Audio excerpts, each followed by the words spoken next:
Hello, everyone. Welcome, welcome, welcome, and especially welcome, parents. This live stream is for you. It's all about school orchestra. Many of you know, maybe some of you don't, that during the day when I'm not making YouTube videos, I actually teach 6th through 8th grade orchestra here in the St. Louis area. It's wonderful. I love working with this age. I've also taught high school, and I have private cello students who are in high school. So if you have a high school question or a middle school question, and I have one who is starting strings next year in the 3rd grade. So I have connections, history, experience with all of the ages and all of the grade levels. So please ask your questions. I'm going to just point out a few things here. Some of this is, if you didn't see part 1 of this, where we're just talking about how, I streamed the other day, where I was talking about how do you talk to your student about cello, even if you know nothing about the cello, even if you're not a musician. I'm going to try to, I'll try not to repeat any of that that I said the other day in case you've already watched that. So what are some specific things to school orchestra that you could help your student with, especially if they are not in lessons, if you're trying to help them at home with music and you're not a musician, and what do you do? Well, first thing I would say is thank you for coming and watching this video, because you're in the right place. I mean, this is the place to be, right? YouTube.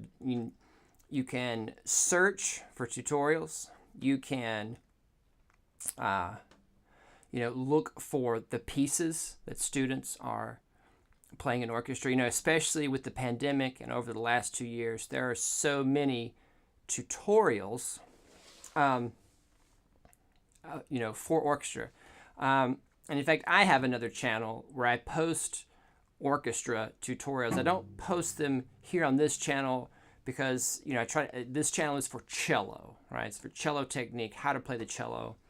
And so when I'm posting for students for some of that stuff, or most of that stuff, because it involves violin, viola, bass, all the different instruments where I'm trying to make tutorials, I post it on a different channel. I'll actually put a link down to that channel down in the description, and you can check that out.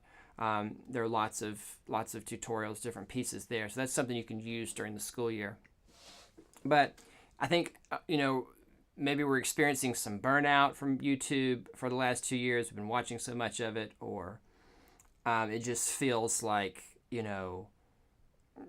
sort of ubiquitous. It's just everywhere. And because it's everywhere, we're looking for something new or looking for some other answer. But YouTube is still it. Okay, YouTube is still the greatest thing ever for musicians, especially for parents who are at home and don't have any musical knowledge. Of course, the problem with it is that it's social media, right? And kids get on there, they start watching this, and we've done it as adults too. You get on there, you start watching, and you get sort of, sucked into the rabbit hole of the entertainment side of YouTube. And so one of the things I would say as a parent is, make sure you're monitoring that. When you're going to look for resources, take some time to do it together, so that you know that your student is looking at some quality things online, and not just getting on there and goofing off and having fun. Some other things that can help them in orchestra, when you're in an ensemble class, and I say this often to parents and students, the teacher who is doing their best to teach all of the different instruments, right? Teaching violin, viola, cello, and bass, as I mentioned, in this orchestra classroom setting, and especially in middle school where they're separated by age level, they're not separated by ability. There's a lot of different levels in the class, and so and then depending on what's in the music, and I really, try to push the students to be I realize they're students, but I try to push them to be as professional as possible, and we have rehearsal, in a way that they'll experience in other places. So, we stop, we fix things, we work with just one section at a time, and often there's some downtime in class one of the things you can do as a parent is talk to your student about how they use that quote-unquote downtime. Because it really shouldn't be downtime. There's always something in the music. Is there a fingering they could mark? And their teacher has said all this, just like I've said it to my students. But, they're very young. They're very, very young. So it's something that needs reinforcing all the time. Just remind them to do it. Like often I'll tell students, if we're having it's a very difficult passage, it's like right before a concert and we're really trying to focus in on something specific in one particular section, one quiet thing students can do in their seats is just do the fingers, like this. So they know the notes. It doesn't make a ton of noise, right? Of course, it also depends on the teacher, what their comfort level with that kind of thing is. But, students will think, oh, I've got it, I had to play my part, blah, blah, and they'll just kind of check out. I think it needs to come from more than just the teacher that, this is not a time to check out. This is a time to sort of look things over, maybe try to see if there's, a question, a good question you could come up with that would help you understand the music better. Things like that so that they're, always learning, all right, and making the best use of their time there in class is something, this conversation that parents can have with their students. And of course, there's the practicing at home. Yes, the practicing at home. I found actually with many of my students, I get, it's a great compliment to what we do in our program. I often have parents tell me that the students, especially in middle school, because they experience such a great, a lot of progress there in 6th and 7th grade, that they really actually come to enjoy practicing. And there's many students that will practice on their own, without being asked. All right, so what can you do as a parent if it's not going so well with the practicing at home? The thing that kills practicing, the thing that makes it not fun or not enjoyable is, when you're not making any progress. So one conversation to have with your student is, what kind of notes did you make in your music? When you guys were discussing, when your teacher was discussing this in class, we're doing it, did you, you can look at the music, and more often than not, the paper is a little too clean. It doesn't have all that many notes on it. And so, especially as you get closer to the concert and you've been rehearsing this thing, if you're looking at your students' music and it doesn't have a ton of markings on it, that's a conversation to have, especially if they're struggling with something or, they've been taking, playing assessments and not doing very well on them. What kinds of things are they writing in the music on a regular basis? And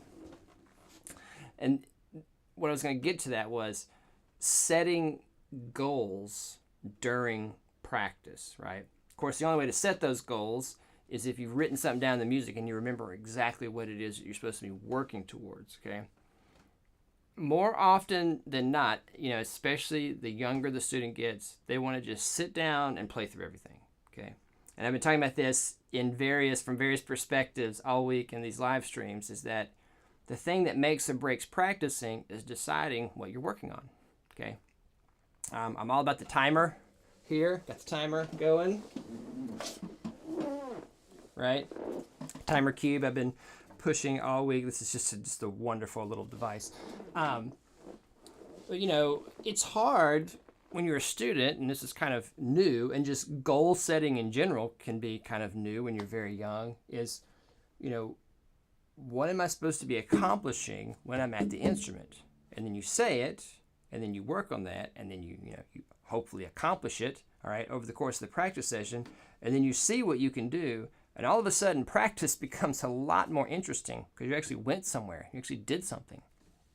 And so, and it doesn't require any musical knowledge on your part. I'm kind of repeating myself from the other day, but the difference is that maybe your student's not in private lessons, all right. So the only knowledge is that whatever's coming from the teacher is what you have to rely on. And if there's no notes in the music, or the student draws a blank, when you ask them, then somehow you guys have to work through that and fix that to where that are taking notes in class, or they're able to write things down in the music and then bring them home and be able to set a goal for their practicing. I would say start with, can your student discuss with you at home what they're supposed to be working on from class? All right. Other ways you can help your student with orchestra class. Organization is always a thing. Keeping up with music. Of course, I'm definitely not an A+ student with that, but if your student is like me and they need a little help with that, maybe that's something that you could help with them with, keeping up with materials. And actually it goes back to what I just said with the notes. If you've made a bunch of great notes, you've, made progress towards this, and you've learned how to take great notes on your music, but then all of a sudden that music is lost, that's not going to do you much good. So there may be some organizational things you could help with the students. And then, of course, there is lessons, right? If they are not already in lessons. Some parents wonder, like, are they getting everything they need in orchestra class? Are they not getting everything they need? It's not a matter of they are getting everything they need in orchestra class. They're hearing all the information, right? The lessons are what create that one-on-one accountability. The one-on-one help where they can ask whatever question they need, okay? And they know that the person in the room is talking to them. So when you're in a room with 30, sometimes even more, it's like, is the teacher talking to me? Because when you're in front of that many students, you really have to paint in broad strokes. And it's easy for the student out there to say, they're not talking to me. I've got this. I've got this thing.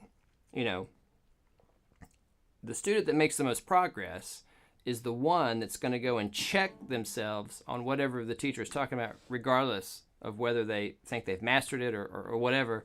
They're going to go check, that concept, check their own understanding of that concept and see, and that's something that you as a parent can encourage them to do. Whatever's being said, all right, regardless of how well you think you know it, go and check yourself on that thing. See if you really do actually understand it, or, check yourself. Are you actually doing the thing that's being discussed and being asked of you from the teacher? That's just the trouble with being in a group setting. So I got a little off topic there, but lessons, of course, you get into a one-on-one situation where you're not in a group. And so this is, it's totally different. Then this person is talking to you in the lesson when it comes to the instructions and various things. So, that's the big reason why lessons help. And then, of course, students make a lot more progress. They start, they're able to play what they're doing in class much easier, and then class is just even more fun. It's more enjoyable. So lessons always help if that's an option for you. I'm looking over here for questions. Those are my big items. There's probably a few more, but I don't see any questions over here. What I would love is if you're watching this on the replay and you have a question, please put it down in the comments. I love answering your questions and seeing what you guys are needing as far as information. How can I help my student? Or how can I deal with this situation? Or we had this blah blah blah, whatever, audition coming up or something. So please ask those questions. I love answering them. I love meeting with parents and talking to parents. It's one of my favorite parts of the job, sincerely. And so I love hearing from you guys. All right, I hope this was helpful. Look one more time, see if there's a comment over here or a question. But I will look for them in the comments, and I will see you. We're going to do one more tomorrow on Friday. Talk about warm-ups again. And then on Saturday, I still have to schedule that one. There's going to be one on Saturday, a little live week wrap-up and more Q&A. So I will see you guys soon.